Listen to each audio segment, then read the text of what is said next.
বালি ঘাটছো কেন? আজকে তোমার কি আছে বন্ধুদের বলে দাও। আজকে তোমার কি আছে?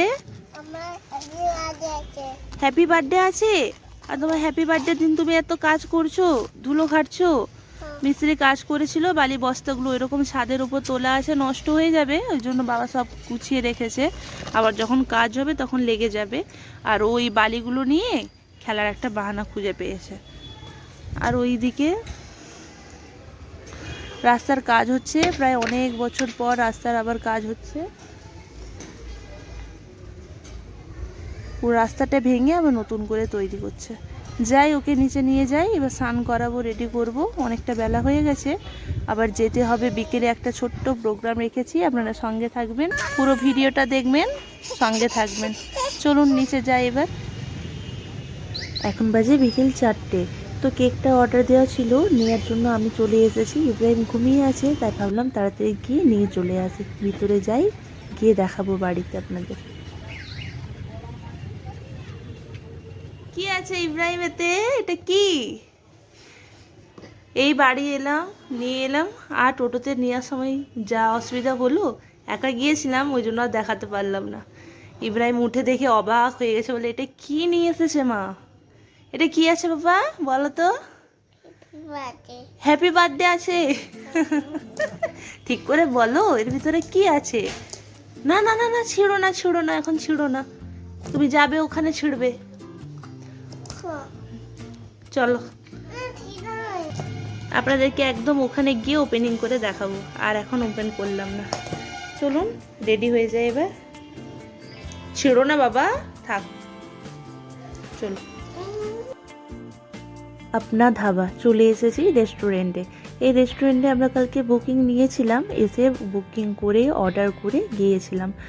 যা যা বলেছি সেইভাবে তারা রেডি করে রাখবে। তো চলুন ভিতরের দিকে যাই। ওর বাবা ইব্রাহিম সবাই চলে এসেছে, আমি বাকি ছিলাম। আসলে মেয়ে তো রেডি হতে জানেন তো, একটু টাইম লেগেই যায়। চলুন এবার দেরি না করে ভিতরের দিকে যাই, প্রথমে আপনাদের পুরোটা দেখাবো। চলুন যাওয়া যাক ভিতরে। এটা হলো নিচের ফ্লোর, আর আছে এই পাশে একটা ছোট্ট সিঁড়ি আছে, ওটা হলো উপরের ফ্লোর। রেস্টুরেন্টে এই প্রথমবার নয়, প্রথম বছরও বার্থডে সেলিব্রেশন ইব্রাহিমের এখানেই করেছিলাম। খুব ভালো লেগেছে জানেন। আর যেরকমভাবে বলি ওনারা সেরকমভাবে ডেকোরেটও করে দিয়েছে, খুব সুন্দর লাগছে। দেখি কে কে এসেছে, আর মনে হয় তো এখনও কেউ আসেনি। ততক্ষণে আপনাদের একবার পুরোটা ভিডিও করে দেখাই, ঘুরে চারিদিকটা। নিচেরটা দেখুন, আর উপরে এই যে ডেকোরেট করা আছে, কতটা ইউনিক দেখতে, তাই না? খুব সুন্দর লেগেছিল যখন আমি প্রথমবার এসেছিলাম এখানে। এটা আসলে আমার মায়ের বাড়ির সামনে, তো ওই জন্যই এখানেই করলাম। আর শীতকালে বেশি দূরে যাওয়াও যায় না বাচ্চা নিয়ে, সবাই আসবে ছোট ছোট বাচ্চা নিয়ে, তো সবার বাড়ি থেকে কমফোর্টেবল এই জোনটা ছিল, তাই এখানে করেছি। এখন পর্যন্ত কেউ আসেনি। অ্যাকচুয়ালি আজকের দিনটা হলো সোমবার, তো সবাই অফিসের কাজে খুব চাপে থাকে, সোমবার বলে কথা, ওই জন্য বললো ওরা ফোন করে একটু লেট হবে। ভাবলাম সবাই আসলে সেলিব্রেটটা করব, একা একা কি আর সেলিব্রেশন করা যায় বলুন তো, ভালোও লাগবে। আর ইব্রাহিম ফাঁকা পেয়ে এখন ছুটে বেড়াচ্ছে চারিদিকে, আস্তে আস্তে করে সবাই এবার চলে আসবে। চলুন এই যে সামনের দিকটা দেখাই আপনাদের, এই দিকটা হলো মাঠ, খেলার মাঠ আছে। আর রেস্টুরেন্টে যে জায়গায় আছে খুব সুন্দর চারিদিকটা জানেন, সামনের দিকেই একদম রাস্তা, আর এই সাইডে মাঠ, একদিক থেকে প্রচুর সুবিধে। চলুন সবাই আসতে থাকুক, এবার যাই নিচে যাই, আপনাদের একবার দেখাই, আমার লুকসটা একবার দেখাই। দেখাতে পারলাম না পুরোটা, বাড়ি থেকে তাড়াহুড়ো করে বেরিয়ে গিয়েছিলাম, তাই ভাবলাম আপনাদের এখানে এসে একবার দেখাবো। ওই যে দাদা ওখানে দাঁড়িয়ে আছে, ভাইপো ওখানে দাঁড়িয়ে আছে, ডেকোরেটগুলো খুব সুন্দর লেগেছে জানেন।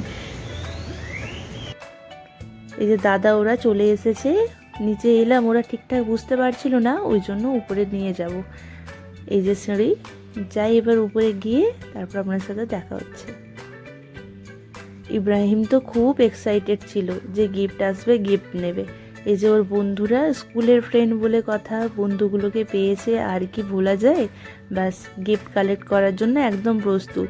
বাড়ি থেকে আসার আগে জিজ্ঞেস করছিল, মাম্মা কি গিফট আনবে ফ্রেন্ডরা? আমি বলছি তোমরা জানো যে ওরা গিফট আনবে?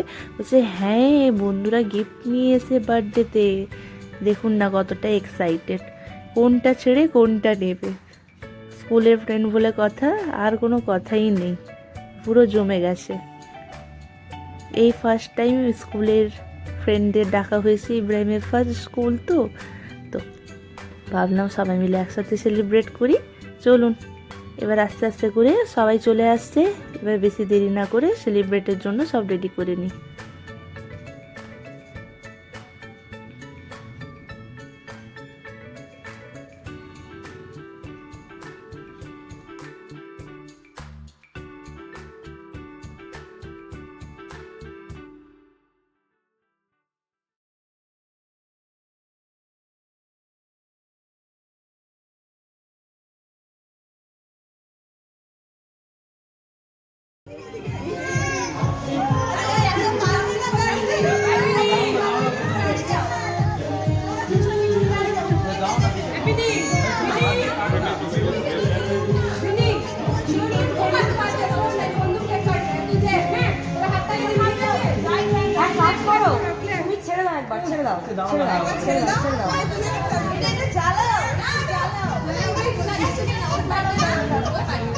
তুমি সরে যাও, পরে তুমি সরে যাও, যা করছে করতে দাও, যা করছে করতে দাও, থাক তুমি কিচ্ছু করবে না, তুমি ছেড়ে দাও, তুমি ছাড়ো না, তুমি ছাড়ো, ওরা ঘাটলেই ভালো।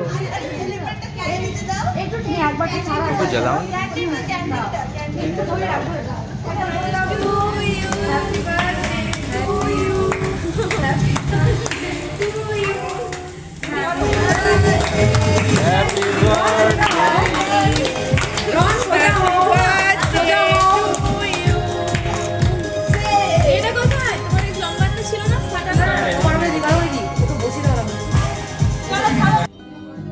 কেক কাটা হয়ে গেছে, তো সব বাচ্চাকে একটু একটু করে কেটে দিয়ে দেওয়া হয়েছে। কেক মানেই তো বুঝতে পারছেন বাচ্চাদের ফেভারিট, ওই জন্য ওদের প্রথমে দিয়ে দেওয়া হয়েছে। তারপরে ডিনারে তো এখন টাইম আছে, ওরা ততক্ষণে খেয়ে নিক।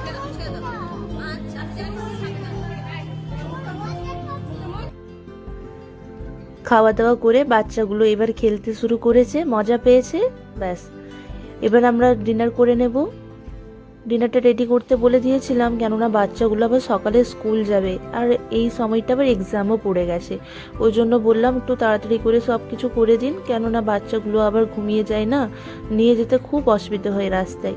ওই জন্য সবাই বসে পড়েছে ডিনার করতে, ওরা করুক তারপরে আমরা খাবো। অনুষ্ঠানের প্রায় শেষ পর্বের দিকে চলে এসেছি। আপনাদের কেমন লাগলো ব্লগটা অবশ্যই কমেন্ট করে জানাবেন। আমার ইব্রাহিমকে আপনারা অনেক অনেক অনেক আশীর্বাদ দেবেন, যেন ও ভালো মানুষ হয়, বড় হয়ে উঠুক, বছরটা যেন তার ভালো কাটে, সুস্থ স্বাভাবিক থাকে। আপনারা অনেক অনেক আশীর্বাদ দেবেন। চলুন ব্লগের একদম শেষ পর্যায়ে চলে এসেছি। এবার সবাই ডিনার করে নেওয়ার পর আমরাও ডিনার করে নেব, দিয়ে বাড়ির জন্য বেরোবো। বাচ্চাগুলো খেয়ে নিয়েছিল, ওই জন্য একটু খেলাধুলা করছে, খেলাধুলা না করলে ঘুমিয়েও যাবে তো ওই জন্য। চলুন ব্লগটা আজকের এখানেই শেষ করলাম। সবাই ভালো থাকুন, সুস্থ থাকুন, আবার দেখা হবে আপনাদের সাথে একটা নতুন ব্লগে। টাটা।